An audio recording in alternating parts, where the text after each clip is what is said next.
Hey guys, it's QuickyBaby and welcome back to World of Tanks, and this time I'm playing in the Tier 9 German light tank, the RU-251 Speerpanzer. But before I get stuck on the commentary of my own replay, a quick announcement. I am currently on holiday for the first time this year in Minsk, Belarus. I'm visiting my in-laws, Tanya's family, and so that means there are going to be no streams from when you watch this video up until the 8th of June. However, I have gone to the effort to upload some YouTube videos for you guys, so you're still going to get your tri-weekly World of Tanks YouTube content even while I'm on holiday. So does that mean that I'm even on holiday? I don't know. Anyway, let's focus on what's going on here on Redshire. And we're in a rather nice matchup here. We're in a matchup where there's some Tier 7, half of the enemy team at Tier 7, some Tier 8s, and then 3 Tier 9s propping it up. We're going to have to watch out, though, because there are some very skilled players, both in their top tier Chinese light tank, the WZ-132A, and also in that ever-balanced. Yeah. Sorry, I need to actually make my sarcasm even more clear, because apparently it's getting me in a little bit of trouble with you guys, because it's a bit too dry and I'm not making obvious. Oh, the ever-balanced Patriot. Yeah, was that clear enough for you? Possibly, I don't know. Anyway, I digress. Oh, I've got to try and get in as many of my mannerisms into this commentary as I possibly can, right? So, I've been in love with this position that I'm using right here in some of my mediums and also in my lights when I feel like I'm top tier.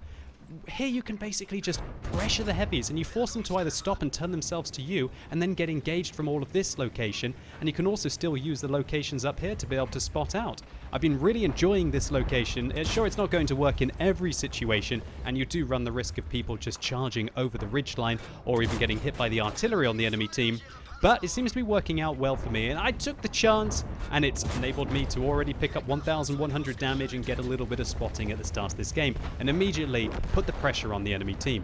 Now, I love Redshire for your light tanks. There are so many different bushes you can use on this central ridge that goes all the way along the map like this. And so that means that you can spot the enemy tanks and they can't see you. And now with the RU-251 Speerpanzer, we can pull back behind the ridge, fire through the bush when it's not transparent, which means that I get the maximum camouflage rating from the bush and I do not get spotted. Absolutely beautiful. I in fact get more vision on that UDES. And now my spotting that I've enabled for my team here is up to 1,787. Hopefully it gets just a little bit higher as I spot out this Leo. There you go, there's 255 on him. Will I be able to finish him off with this next shot? We only have to roll on average. Oh, a low roll, a coin flip in favor of the Tier 7 Swedish medium tank. Leaves him alive, albeit momentarily, as the AMX M445 on my team finishes him off. So Redshire certainly, definitely, I think it's probably in the top 5 tanks. It's not top 5 tanks, top 5 maps for your light tanks even. And the RU-251, it's in an okay state now. Now this vehicle used to be the Tier 8 German light tank, the top tier. And as you can see, I kind of liked this vehicle. I got 3 marks of excellence on this tank when it was at Tier 8. Now that it's at Tier 9, I feel like I'm maybe playing it a little bit worse up until I had this replay. Now, one of the great things about the RU-251 is the plethora of ammunition available. You might be wondering, how did you do 322 damage there? Was that the god roll? No, it's because I'm firing these high explosive, high penetration rounds. Look at that, 102 millimeters of penetration with the high explosive rounds on this tank, upping your damage from 240 as you have with your APCR up to 320 with your high explosive rounds. And that means they can be exceedingly useful for very softly armored targets, such as the kind of alien head on that GW Panther and also the turret on that WTR Panzer IV. Another low roll, leaving him on 22 hit points there. Well, it wasn't really a low roll, it was just slightly above average, but we could have rolled high there and taken out the Tier 9 German turreted tank destroyer. And we can see by the shape of that turret that he is using the 150mm. That's definitely something you want to take into account if you want to try and thread in extra shots against your opponents, or alternative, you just want to be shutting them down. Now you see I reload a heat round there. I didn't know if the Oni was going to be facing me. Either or, I'm starting to run low on APCR rounds. But 3,200 damage and 2,500 spotting, you'd expect the game to already be pretty much over, and this would have been a great result. Now, one thing you notice me doing is turning my side to my opponents when I'm playing the RU, and you might be wondering why. And that's because of the shape of the turret on this tank means that you get no gun depression well. You get about 5.8 degrees of gun depression over the front of this tank, which means that you have to turn your side to be able to gain your gun depression. A low roll there with the high explosive rounds on the GW Panther. Will we be able to finish him off? Yes, we will. Good. Making use of these high explosive rounds so I don't have to start firing heat as we pick up our 5th kill this game. Now it's an encounter, so we've got enough time to be able to focus on this Patriot before we have to go and interrupt. And yeah, this is a good feeling, taking out a unicorn in possibly the most overpowered. Hold on, I've got to really tone down my sarcasm. It's getting a little bit dry for you guys. I need to be a little bit more obvious. I've got to work on that, at least if any of my recent YouTube videos and some of the like-dislike ratios are to be seen. Anyway, this T-28 prototype tries to go over that ridge. In fact, he does shut down the 5120, but he does get a little bit spotted there. Just to clarify, I do think the Patriot is completely overpowered. I'm in no way defending Wargaming or their policies on that. Okay, now that is out the way. So one of the great things about the RU is that it used to be ridiculously fast. It used to go at 80 kilometers an hour, which I think made it the fastest tank in the game, or at least one of them. Now the speed has been significantly reduced to 70 kilometers an hour as the vehicle has jumped up to tier 9. That's still not too bad. One of the things that I hate about the RU at tier 9 though is that Wargaming have completely hampered the DPM of this tank. Obviously, Wargaming decided right towards the end of the development of the tier 10 light tanks that they wanted to make their DPMs rather lackluster. In fact, that's too mild. I think just bad, frankly, for a tier 10 vehicle. And so what Wargaming then did is, even though all of their light tanks, well, most of them jumped up a tier, they had to nerf the DPMs of them. And so previously the RU251 had 265 DPM more than it does now. It had over 2,300 DPM. Now it's been nerfed down to 2,057, which actually means it has the worst DPM of the single-shot tier 9 light tanks.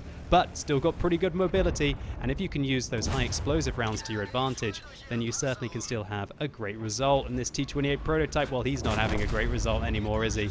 As we shut him down, confirming our 6th kill, 4,700 damage, nearly 3,000 spotting. This is an incredible game for any tier 9 tank, and already a top gun with an opportunity of a Radley Walters. And we've still got some work cut out for us here. A very skilled player, an experienced player, playing in a top tier tank. That Chinese tier 9 light tank here is certainly going to be a threat. Now the WZ-132A, how does it stack up to the RU-251? Well, it's got less gun depression. It has 320 alpha damage though. But that means that he's still going to have to shoot me 3 times, and my rate of fire is going to be much higher than him. And hopefully I can make use of those high explosive rounds to my advantage, which really is the speciality of the RU. But this vehicle lost 265 DPM as it went up a tier. That was 13%. So that means that this vehicle has got rather lackluster DPM for a tier 8 medium tank rather than even being a tier 9 light. So there's the WZ-132A on my right. I get spotted, have a quick flick around of the mouse. Gosh, flick a mouse, let's not go there.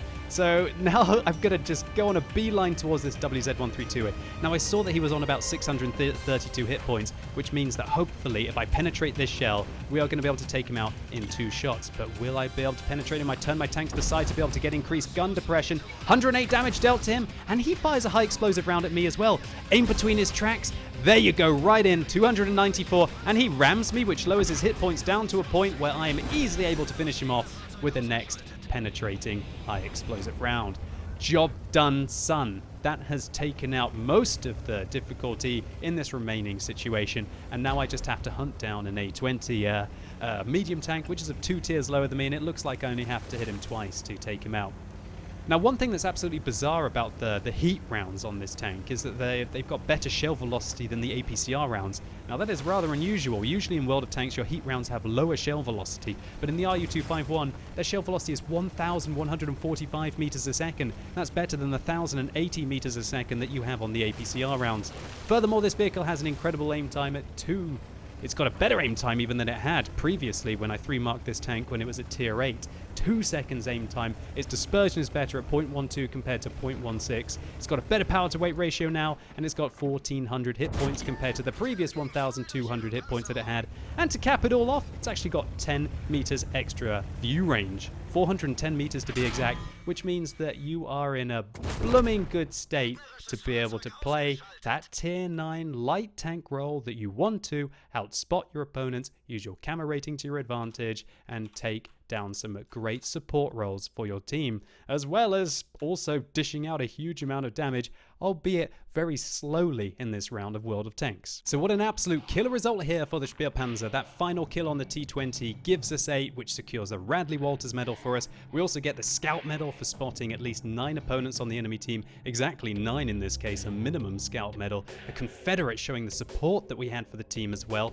as we dealt damage to 6 tanks that were killed by other players. And considering I got a Radley Walters medal as well, that means that we dealt damage to 14 out of 15 of the enemy players. And the 5,895 damage that we dealt them was enough to secure the high caliber.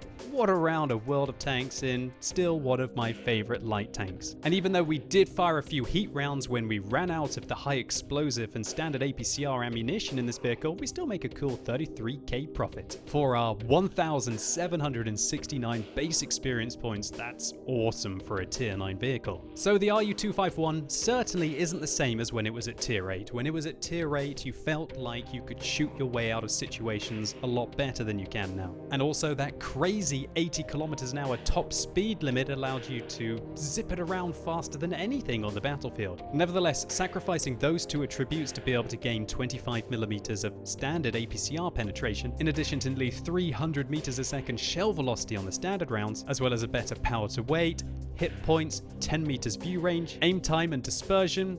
While the RU isn't just flat out better, I think it's certainly a better light tank now than it used to be. And so if you don't mind sacrificing pretty much all of the armor of your vehicle, then maybe the RU251 will be the tier 9 tank for you. Either way, hopefully you all enjoyed this video. If you did, please consider giving it a like, I'd really appreciate it. And let me know in the comments down below what you think about the RU251, especially if you're an RU251 player like me who'd loved this tank when it was at tier 8. How do you think it stacks up now that it's at tier 9? And as always, thank you so much for watching. You've been epic, and hopefully I'll see you soon.